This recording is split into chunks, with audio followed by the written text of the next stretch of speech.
Welcome everybody to Seattle Bike Blog. I am your editor, Tom Fucoloro, and I'm with Roxy Robles, who just conducted a survey of women, trans, femme, and gender nonconforming people who in Seattle, and asked them how comfortable they feel at different Seattle bike shops, and we just released the results this week. Roxy, do you want to tell people a little bit about yourself? Sure. My name's Roxy. I am a cyclist, as you can imagine.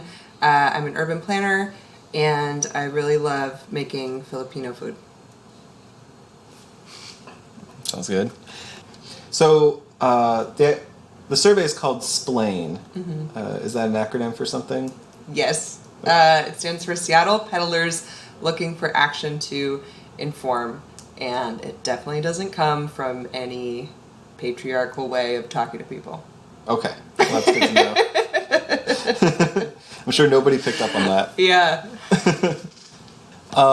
So maybe just briefly let's talk about the shape of the survey, like what, how it was collected, and the methodology that went into it. Yeah. And then we'll talk a little bit about why. Okay.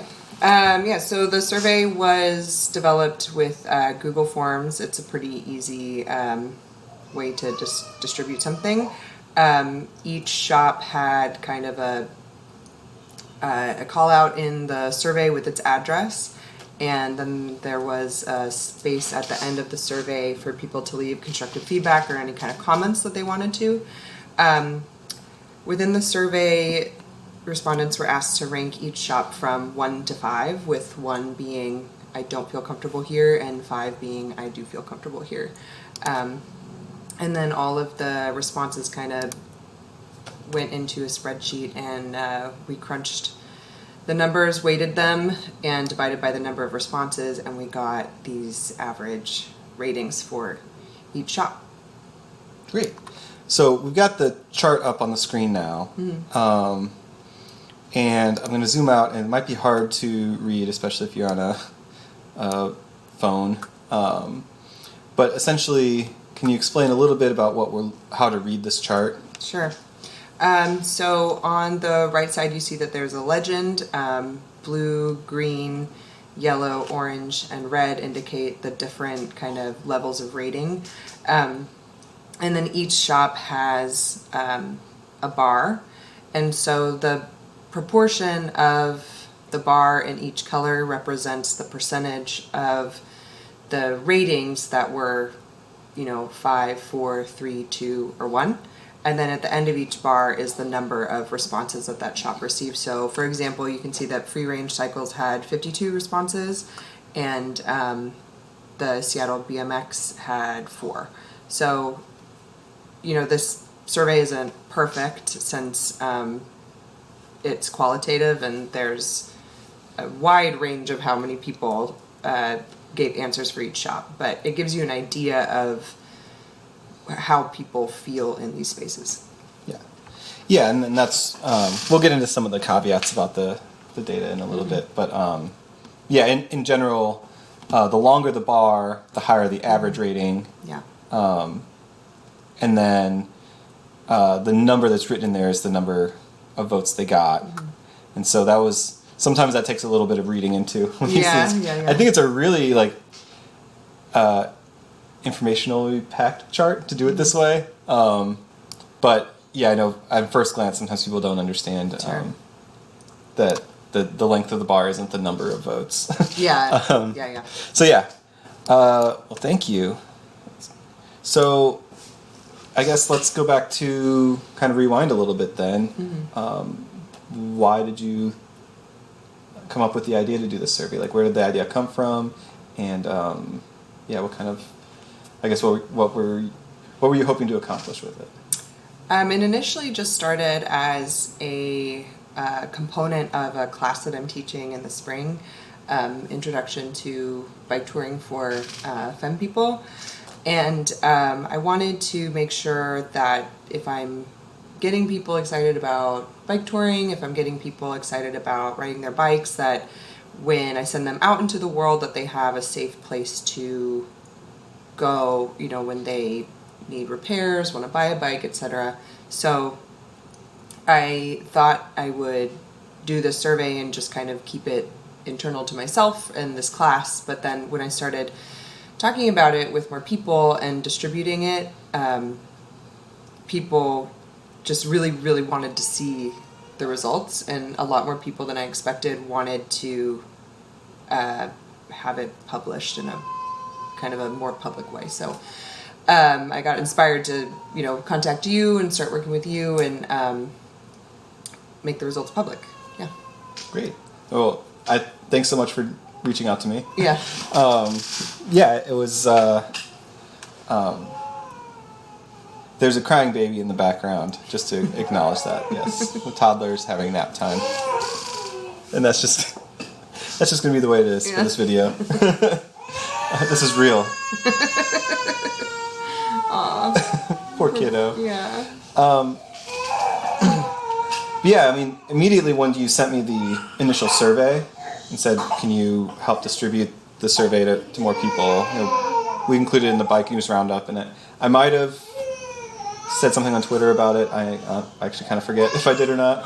I know Cascade Bicycle Club did as well. So you clearly were emailing it the link around. Mm-hmm. And I remember when I saw it, like, oh, that's going to be. I immediately recognized it as that's going to be really interesting to see what comes from this. And so when you reached out to put the results out there, I was pretty excited. I was also pretty nervous. Yes. Yeah. And you wrote in your blog post that you were a little nervous as well. I guess, can you explain why? I think that just in the history of, you know, when things are uncovered from kind of like a feminist perspective or any kind of perspective that isn't, you know, part of being a white cisgendered man, that there's just typically pretty violent, like, backlash. I didn't expect that anybody would be extremely worked up about this or anything, but you just never know when you kind of prod at male anxieties what is going to happen. So, yeah, I was really nervous about what this might bring up for people. Mm-hmm. And being that most of the shop owners in town are white men, this is like probably very pointed at them. And I was also very nervous because it's not like owning a bike shop is, you know, necessarily like a huge money-making endeavor. I don't know that there are any billionaire bike shop owners. Maybe there are. I don't know. But, you know, I have compassion that this is someone's livelihood and that these are small businesses. So it's difficult to want to point out kind of flaws or maybe places where their service could improve, because that could affect their bottom line and it could affect, you know, families. Mm-hmm. Yeah. Yeah, and I guess we can talk about, you know, being worried about cancel culture and, you know, the idea of, will we put these out and someone would say, well, we're boycotting this shop then. Right. Yeah. Kind of, because you've said that that's not what you want people to take away from the survey. No, I think that cancel culture in many forms can be pretty destructive, and it doesn't leave space for people to internalize whatever, you know, change they're being asked to make, or internalize whatever, you know, wrongdoing that they've done and do better. So I really did not intend for this to be any kind of, you know, I hope no boycotts or anything come out of this. I've gotten a lot of feedback from shop owners that they want to take this seriously, and I just hope it can affect change. Yeah. And yeah, something that has come up a lot is the idea of community, and the idea that a bike shop could be the center of community, but also that your community is more than just white men. Yeah. And that if you're catering just to white men, then you're missing out on a huge portion of the community. So I guess, to kind of get back to, why do the survey? Like, what are the, what are the common experiences that people report that leave them feeling either disrespected or unempowered, or just having a negative experience that makes them not want to go back to a shop? Yeah. And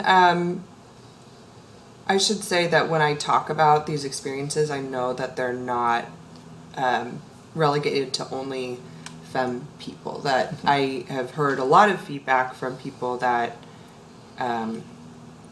they have similar experiences, even if they are kind of able-bodied white men. So, I mean, I think the things that I was reacting to in starting this survey and that I've heard from friends is that, a lot of times if you're a femme person, or if you're maybe like a beginner even, bike shop employees can just ignore you. They won't take your requests or needs seriously. They might,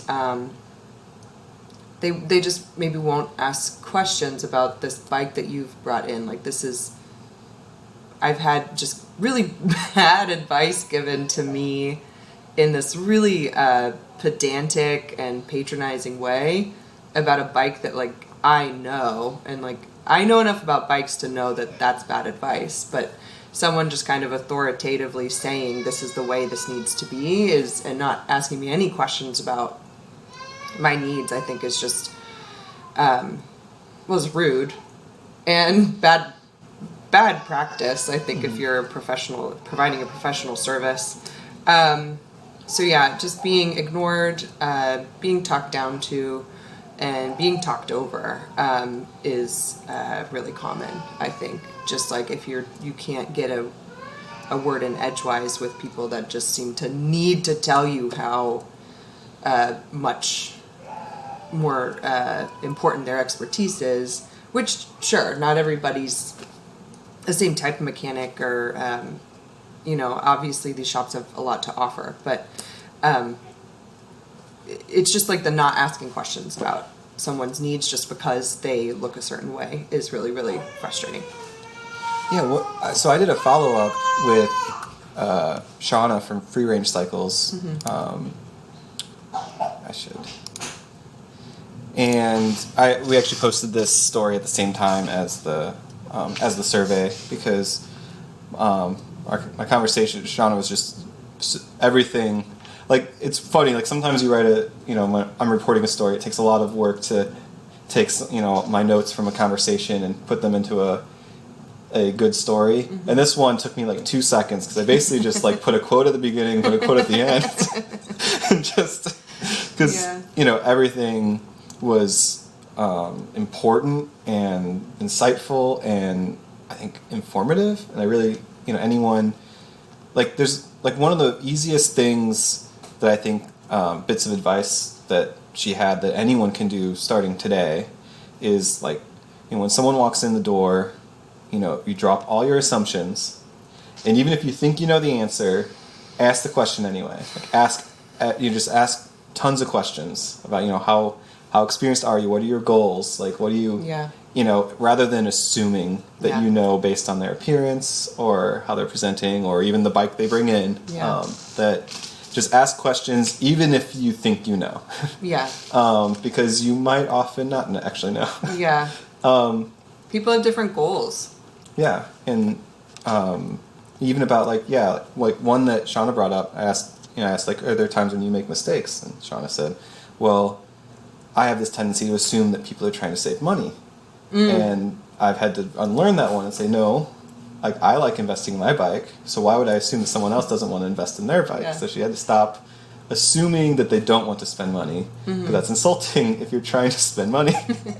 Also, as a business owner, like, you want people to spend money. That's it's cute. I thought it was funny. It was good. I really liked that. But there's so much in here. Just good advice that it's one of those things where some of it's common sense, but maybe you just don't think about it, and some of it is it's not something that just comes naturally or not. It's something that's practiced. Yeah. And I thought that was really, really good advice, that they talk about it all the time in the shop about how can we do better.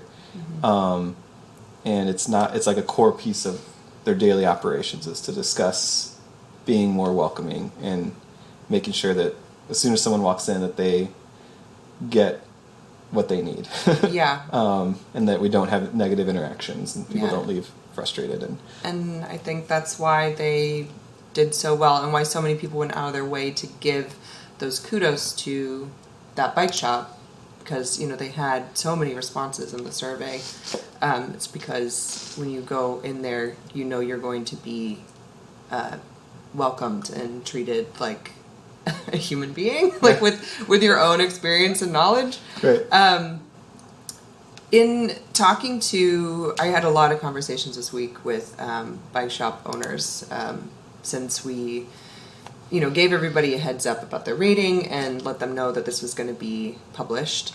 I talked to a lot of bike shop owners this week, and I think a lot of them wanted to know, you know, like they were trying to find some like kind of hidden nugget in the data about like some silver bullet for how they can make it better, or like did anybody mention names of, you know, like mechanics and whatever. But I mean, to Shauna's point about it being a practice, I don't think that this can, in a conversation, I don't think that these, you know, any of these issues are going to be solved with just like, you know, putting up some poster about inclusivity or something. It's like something you have to practice every day. And you're gonna mess up. I mean, I mess up. It's fine. You just like talk about it and keep moving on and keep, you know, being better the next time. Right. Yeah. So anyone who, in the story, I made sure that we thanked, you know, everyone who contributed to this survey, but also any shop owner, manager, or employee who takes time to really think about it and has a conversation like on the shop floor about it. Yeah. And you know, takes it seriously and engages with it. You know, thank you, because it is hard work. You know, and it's, you know, it might take up time that you could be wrenching. Right. And I hope that the results suggest that that's valuable. Use of that time. That's not a waste. Yeah. But yeah. Well, I mean, the top 3 shops, you know, Free Range, G&O, and the Bikery. You know, Free Range, we learned that that's part of their culture. G&O is, you know, kind of a family-oriented shop, so by its nature, kind of geared towards beginners, children, you know, people with children. And then the Bikery is a, you know, kind of a donation-based teaching space. So by its nature, you know, the mechanics and the people looking for help are kind of learning from one another, and everybody's kind of teaching one another. And so that involves asking questions and being engaged with one another, and not kind of this, you know, expert dynamic. Yeah. Yeah, and then the number 4 shop is Bikeworks, and I thought that was interesting because Shauna mentioned that you know, she worked at Bikeworks both in the shop and then running youth programs. And Bikeworks, as part of their mission, always makes time to talk about inclusivity and equity, and that you take time out of your time when you could be wrenching, and you talk about these things, and they are very intentional about it. And so I think it's, you know, Shauna's not the only person to come out of Bikeworks with this mentality, and it's kind of interesting to have this organization sort of seeding people all over the place to have this mentality and have this practice in their lives. And obviously this practice is good whether you run a bike shop or not. Right. Everyone should be doing this. This survey was just bike shops. Right. I think I mentioned that in my blog post. It's like, well, so what? You feel uncomfortable in bike shops, like you have money to buy a bike, but it's obviously about a lot more than bike shops. It's kind of about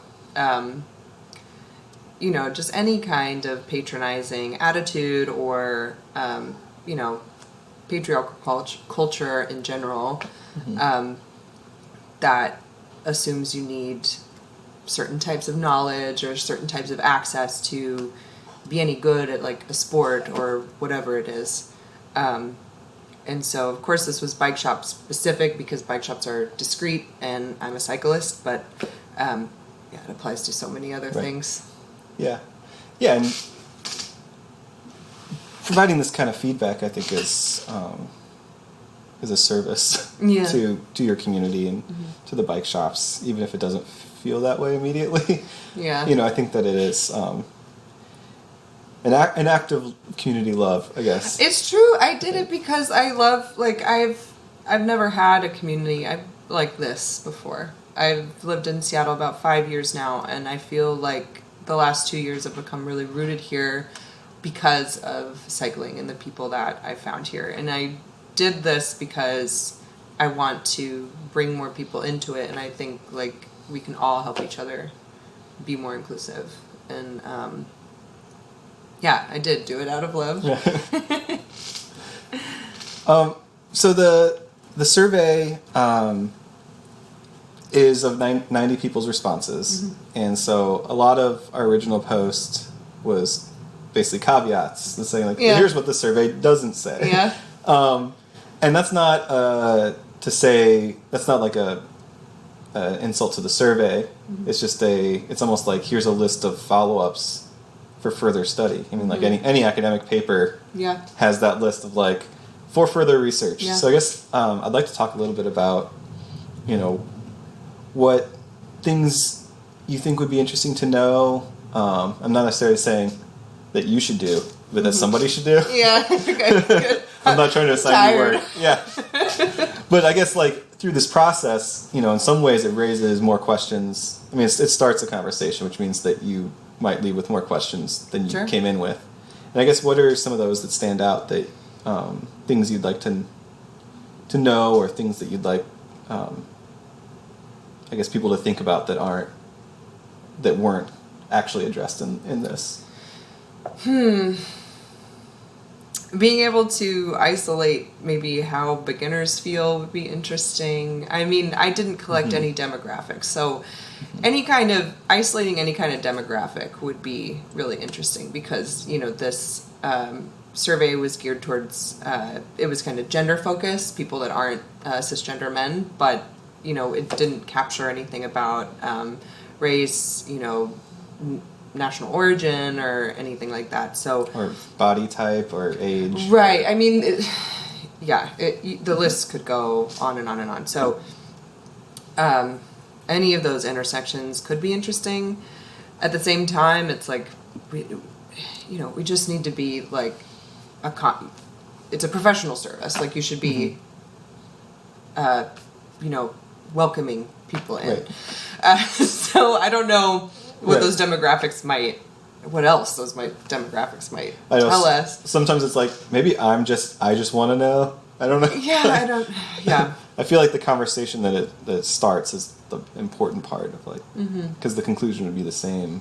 Well, I mean, not necessarily, but yeah. I'm really curious about how far shops take this. That's my big question. And I don't think it would make sense to redo this survey annually, because people don't visit bike shops that many times in a year. But it would be interesting to run it again at some point in the future, and also to figure out what shops are, like, actually doing to address this. Because I had a lot of conversations this week about, shop owners saying, like, thank you so much, and I'm so excited to dig into the resources you provided, but, that's a good intention. But, like we talked about, this is a practice, and this is something that really does need to come from leadership in a shop, like because they're setting the tone for how people work and exist in that space. So that's my biggest question. Just how are people going to really engage with this information? And have you heard from people in any other cities who now have seen this and have shown interest in doing it? Because I've seen some things on social media. There's some folks in the East Bay Oh, okay. And saw someone in New York talking about it, and I'm interested to see. I'm hopeful. I mean, I would like to see other cities try something like it. Yeah. It's very replicable. So, I mean, I sent it to Cyclistazine, which is out of New York. They're kind of a DIY cycling zine for femmes and POC, and I basically wrote about the methodology, so I'm hoping that it inspires people to maybe do it in their own towns. I don't have Twitter, so I feel very disconnected from that's stuff like I this. envy you so much. Don't join. Okay. It's I mean, follow Seattle Bike Plug on Twitter, but also don't join Twitter. Okay. Just makes you feel terrible about everything. Bummer. But you're very informed, Sure. which is unfortunately, I think, why you feel terrible. Interesting. But you know about why the world sucks before anyone else does. yeah, no thanks. But that's nice to hear that people are getting inspired to do it, because it was, it took a lot of reminding people. Like, I sent so many emails and pinged people on Slack and, just tried to find new avenues over and over. But it's very replicable if you have the energy to send emails. Right. Yeah. Well, great. Yeah, because that's another thing we talked about is we have these numbers and we have no baseline to know what they like. Is like, if you look at like this city as a whole, like, was that good? Yeah, I know. Yeah, 90 people. I'm pretty sure there's more than 90 femme cyclists in Seattle. But I had to. That's the thing about starting something. Yeah. You can't be scared to just start. Yeah. So, yeah, maybe 90 isn't good. And maybe these ratings are completely far off. I don't think they are, though, because just from my own experience and what I've been hearing from other people, these ratings kind of reflect how people feel. Yeah, I've seen that a lot where people look at it and they say, yeah, I feel bad. Or some people have said, oh yeah, I talk about this with my friends all the time, but it's gratifying to see it, like, exactly what we've been talking about has now been replicated in this way. So Seattle's average was 3.43, which is above 3. So it's like, but I have no idea. Like, is that good? Yeah. Is that a good average? Like, did we do well, or is that really bad? Like, I don't know. I mean, it says that the majority of people's experiences at bike shops are good because it's above 3. Average, yeah. But are not uncomfortable. Sure, yeah. So yeah, I mean, it's just like we have no baseline to know. Like, well, we have one number now. Well, I guess now we have a baseline. Yeah, that's the baseline. But we don't know how that compares to other cities. We don't know how that compares to, have we gotten better in the past 10 years? Yeah. We don't know. Yeah. Anecdotally, I think we have, but that's what I've heard from people anyway, but I have no idea. Yeah, I'm like, it should be repeated at some point. I'm not sure. Yeah. When. So, if someone were to walk into a shop and they're having a negative interaction with someone, other than just leaving, do you have any ideas about what they can do about that? I think, you're always allowed to leave. Sometimes it's hard when you're worked up or potentially triggered by something someone says to kind of have the space in your mind to have a, like, response ready. But I think some things that work are repeating what they just said to you back, and if it's something like rude or condescending, be like, you just said XYZ, is that what you meant? Or how am I supposed to, like, feel about that? something like that. I know it's like easier to say Mm-hmm. to do these things than to do them sometimes, because of our social contract to not disturb one another or like create uncomfortable situations. But yeah, repeating the same thing. I mean, if they're being really rude or ignoring you, you could just be like, I'm gonna need you to ask me with a different attitude. That's a really good one. My, I guess my friend was pretty spunky, I'll say, as a kid, and her parents would use that with her. Like, you're gonna need to ask me that again. You're gonna need to come to this interaction with a different attitude if I'm gonna stay here. Because that, you know, if people have a pattern because of whatever prejudice or, you know, acculturation that they have, like, they're just going to be in that groove or be in that pattern. So asking something like that can sometimes take people out of it. Yeah, those are some things that I use when people are getting on my nerves. Yeah, and I guess it gets even more complicated if they have your bike and it is broken. And you really need it fixed. Yeah. Like, I want to leave here, but first I need you to put the wheel back on. Yeah. Well, I don't know what the bike shop equivalent of like spitting in a burger is. Right. But I don't want to know. Yeah, well, I've heard repack someone's hub with peanut butter instead of grease because it works at first and then it stops working. Yeah. So if you were to give advice to, you know, where if someone wants to know, hey, my shop wants to work on this, are there any resources to kind of help us? Where would you point them? I think that it would be good for leadership to do a self-assessment. I included resources at the end of the blog post, both on your blog and then also on my blog for self-assessments. And so these are kind of step-by-step ways to interrogate how your business runs and the degree to which it has inclusion as a value. And, you know, there's a lot of resources out there now. So if you want to start doing something like this and taking these actions, it's, you know, good resources aren't that hard to find. I also included a link to the Brown Bike Girl. They are a bicycle advocacy consulting group, and also Fakequity. They're kind of the same type of thing. They can come and these are people of color that will help you engage your business model and kind of restructure your leadership to be more inclusive. Grease Rag Bikes is also another really great resource. They have a lot of really great resources on their website.